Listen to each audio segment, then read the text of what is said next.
For all the lovers and haters of the infamous pallet shed, I've finally gotten around to making a video of my reassembly of this amazing structural engineering feat. Now that we're finally moved into our new house on 10 acres of property in eastern North Carolina, I need somewhere to put all my junk, and the pallet shed is the perfect entity for this.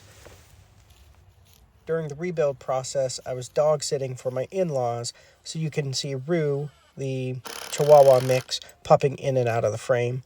The first thing I needed to do to revive the pallet shed was to reattach some planks that had fallen off during transport.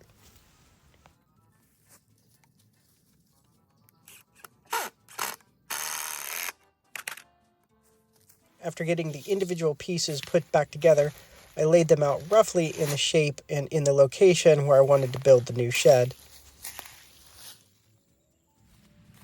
After meticulously measuring everything, I started moving the pallets into their final place.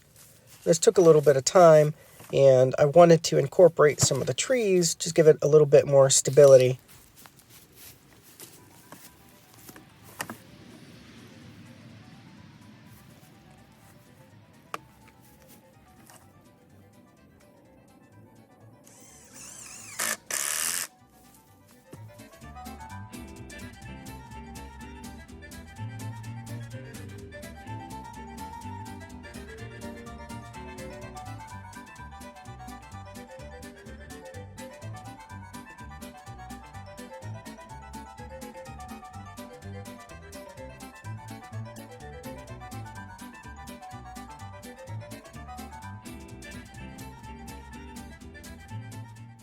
Because I kept everything when I disassembled the shed, I was actually able to use the original pieces of scrap wood to join the individual pallets together. And just like last time, it worked like a charm. The only thing I changed was adding these brackets to the corners. They're actually pieces of shelving that I took down from the external garage and repurposed for the shed. The next step in the process is to put the trusses back in place. This is kind of a pain in the butt when you just have one person, but I managed to work it out.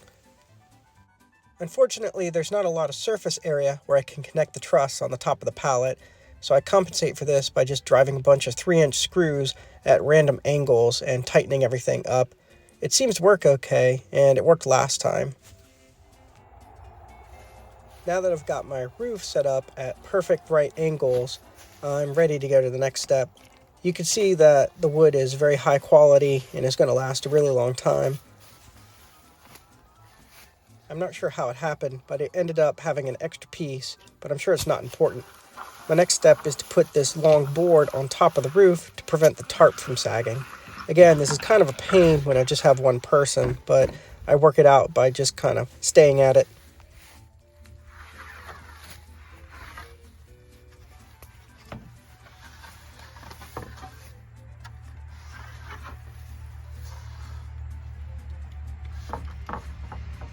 As I'm getting ready to screw this board to the top of the shed, I managed to drop my only bit that actually works with these screws. I think you can actually hear it bounce off the ladder. I have one of those rolling magnet things. I usually use it to clean up screws in my driveway, but by some miracle I actually found the bit that I dropped. This is really nice because it saves me from going back to the hardware store and blowing like an hour of work. The next step in the project is to put the roof on. I'm actually using the same tarp that's been on the shed for the past year or so. It's got a couple of holes in it, but it still seems to do the job.